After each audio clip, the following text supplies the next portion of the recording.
श्रीमान ओम प्रकाश धनखड़ जी, लोकसभा प्रभारी श्री राजीव जैन जी, श्री अरविंद यादव, लोकसभा समन्वयक श्री लक्ष्मण यादव, विधायक जी, बाबा बालकनाथ जी, हमारे बहुत बड़े पीठ के अध्यक्ष है बाबा जी, जरा प्रणाम, सब ताली बजाओ बाबा के लिए।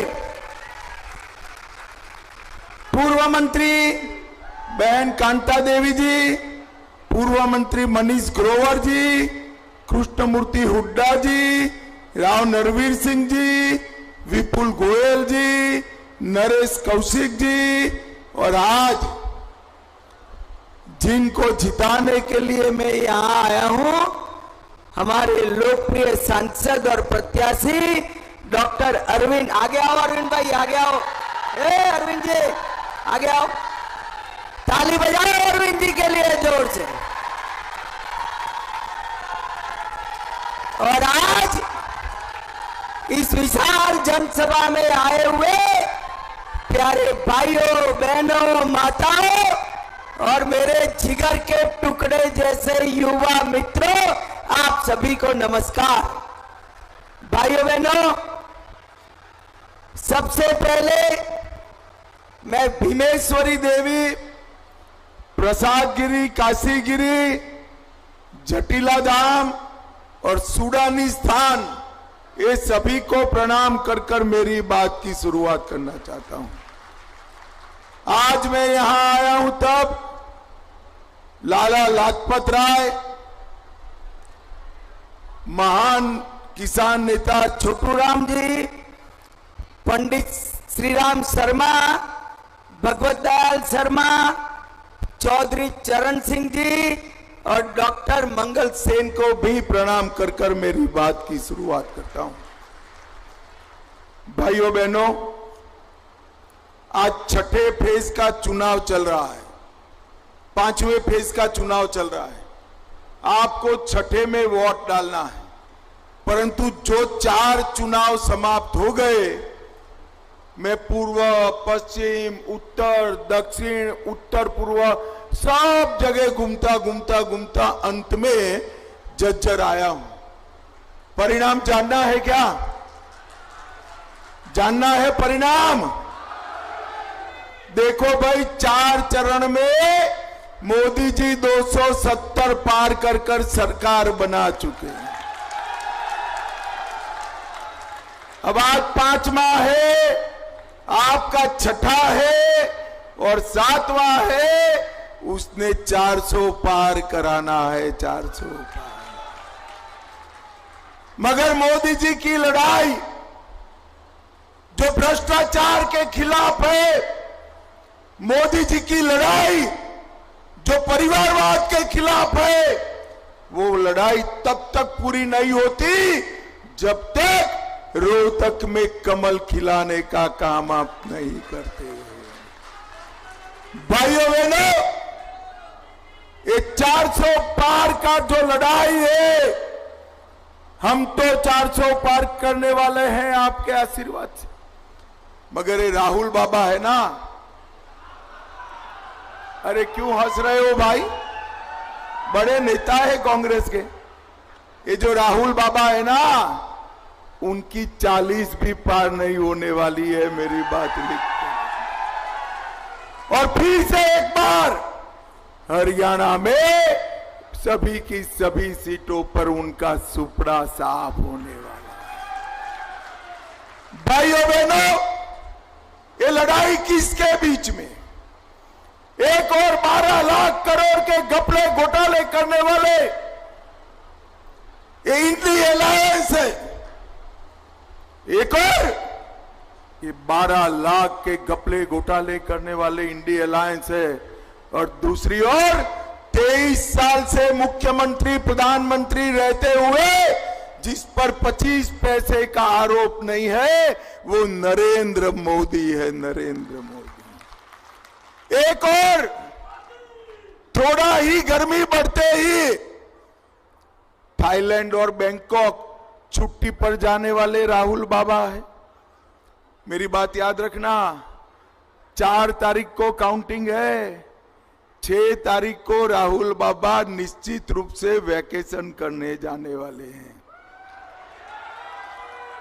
एक और हर 6 महीना विदेश में छुट्टी करने वाले राहुल बाबा है, और दूसरी ओर 23 साल तक दीपावली के दिन भी छुट्टी लिए बगैर सेना के जवानों के साथ मिठाई खाने वाला नरेंद्र मोदी।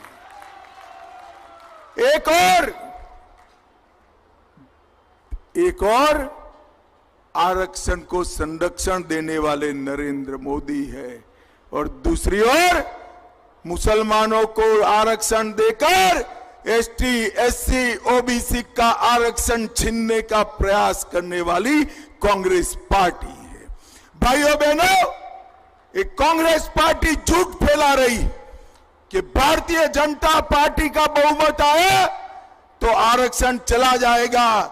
मैं आज झज्जर की इस पवित्र भूमि पर कहकर जाता हूं, जब तक भाजपा का एक भी सांसद संसद में है, आरक्षण को कोई हाथ नहीं लगा सकता, नहीं लगा सकता। एक कांग्रेस पार्टी ने कर्नाटक और तेलंगाना में 4% और 5% आरक्षण मुसलमानों को दिया। ये आरक्षण किसका कम हुआ? ओबीसी का कम हुआ, पिछड़ा वर्ग का कम हुआ। पिछड़ा वर्ग के आरक्षण को छीनने वाली कांग्रेस पार्टी है। भाइयों बहनों, राहुल गांधी जी ने इस इलेक्शन की शुरुआत भारत जोड़ो यात्रा से की थी। इलेक्शन का अंत कांग्रेस ढूंढो यात्रा से करना पड़ेगा। दूरबीन लेकर भी कांग्रेस नहीं दिखाई पड़ी। भाइयों बहनों, सिरसा से सोनेपत तक और पंचकुला से पलवल तक मोदी जी का विकास का कमल खिलने वाला है।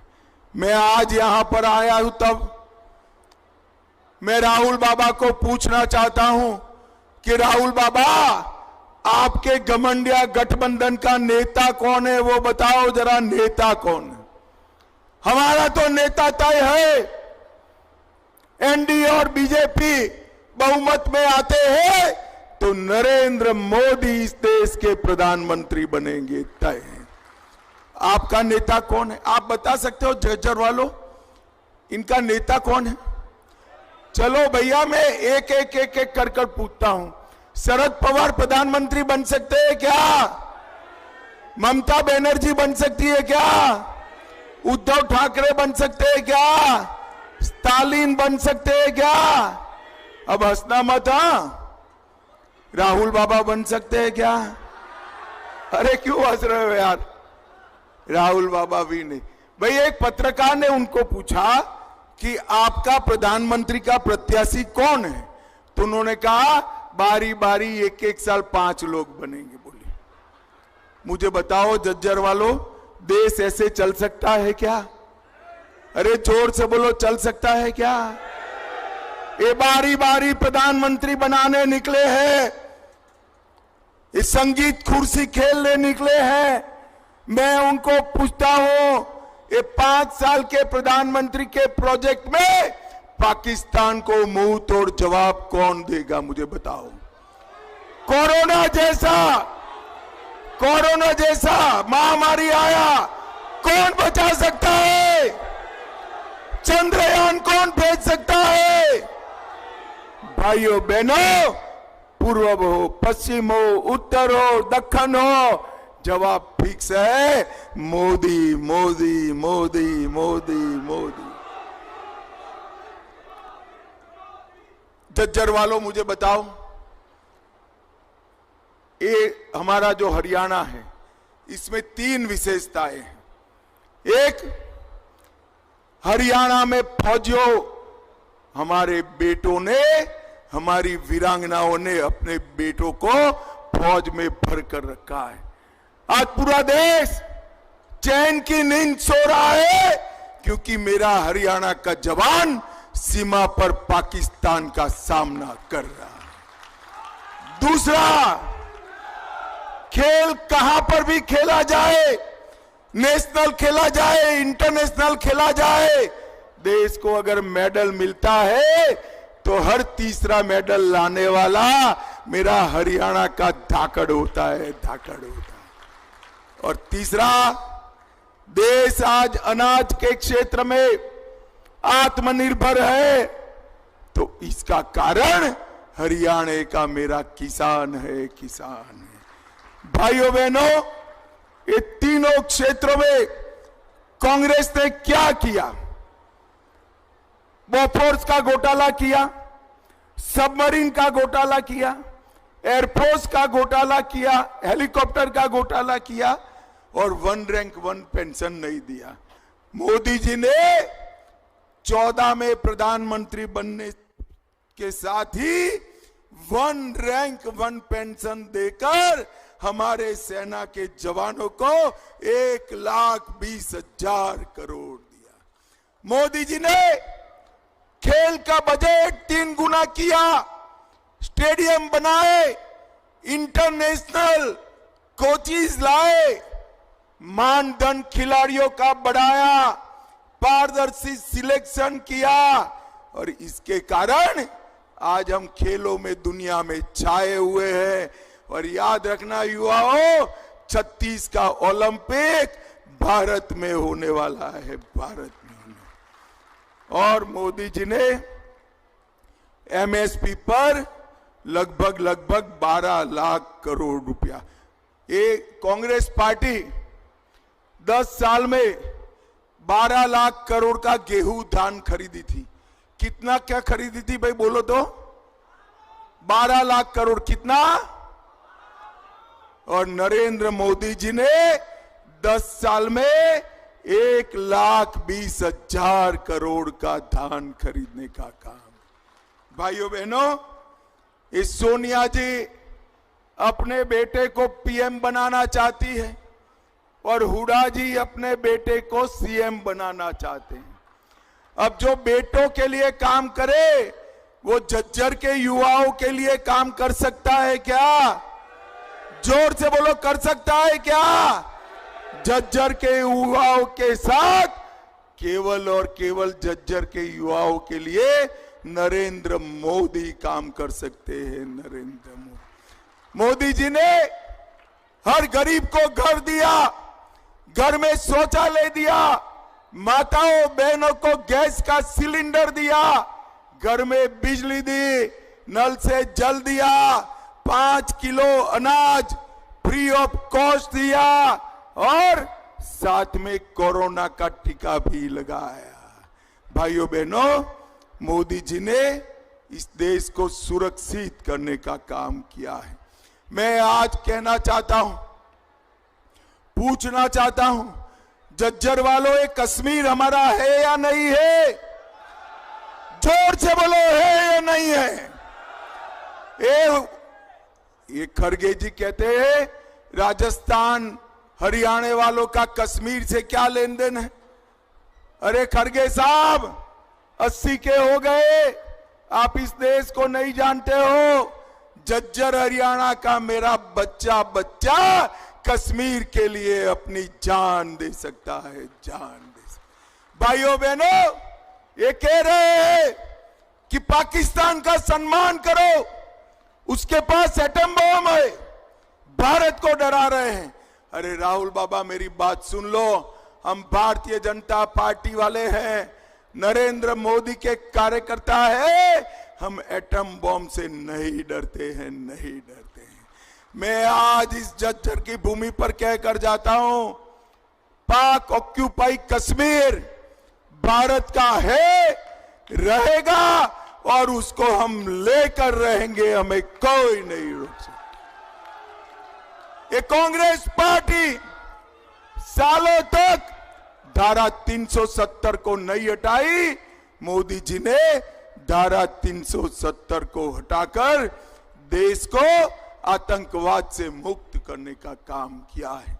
और अंत में मुझे बताओ झज्जर वालों, अयोध्या में राम मंदिर बनना चाहिए था या नहीं बनना चाहिए था?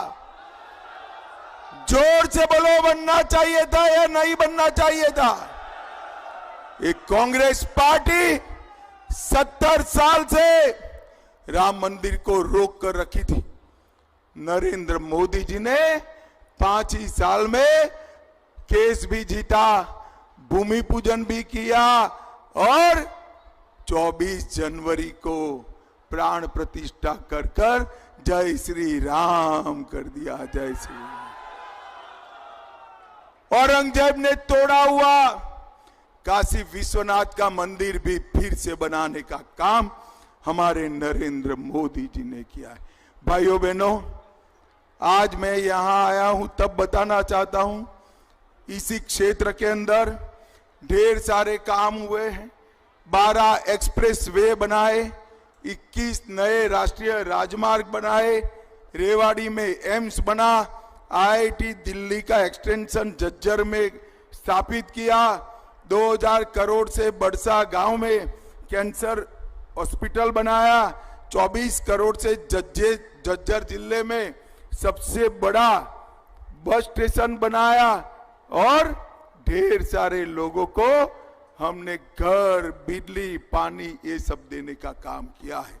और मोदी जी ने 10 साल के अंदर 2,43,000 करोड़ रुपया हरियाणा के विकास के लिए देने का काम नरेंद्र मोदी जी ने किया है। भाइयों बहनों, हुड्डा जी का पूरा ध्यान अपने बेटे में है। उनका ध्यान हरियाणा के विकास में नहीं।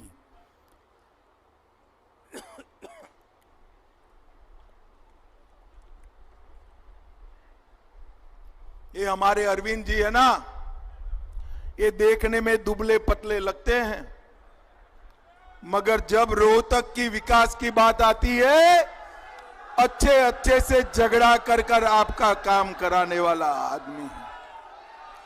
बड़े घर के बेटे को जिताओगे ना तो घर पे नहीं आएगा, मिलने नहीं आएगा, गांव में नहीं आएगा। अरविंद भाई को जिताओगे, पान की दुकान पर आपको हाथ में मिल जाएगा।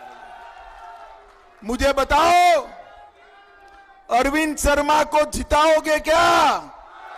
जोर से बोलो जरा, जिताओगे? कमल के निशान पर बटन दबाओगे? देखो भाई, अरविंद जी के नाम के सामने कमल के निशान पर बटन दबाओगे तो एक एक वोट नरेंद्र मोदी को प्रधानमंत्री बनाने वाला है। मोदी जी को प्रधानमंत्री बनाओगे, 400 पार कराओगे तो मेरे साथ दोनों हाथ उठाइए, उठाइए दोनों हाथ, विजय के संकल्प की मुट्ठी भींचिए और प्रचंड आवाज से बोलिए, भारत माता की वंदे वंदे वंदे, जय श्री राम, जय जय श्री राम। हेलो, बहुत बहुत धन्यवाद। और शक्ति का प्रतीक गदा जो है पूरे झज्जर जिले की तरफ से माननीय ओम प्रकाश धनखड़ जी, अरविंद शर्मा जी और हमारे जिला अध्यक्ष, हमारे मुख्य अतिथि को भेंट करें आप सब की तरफ से।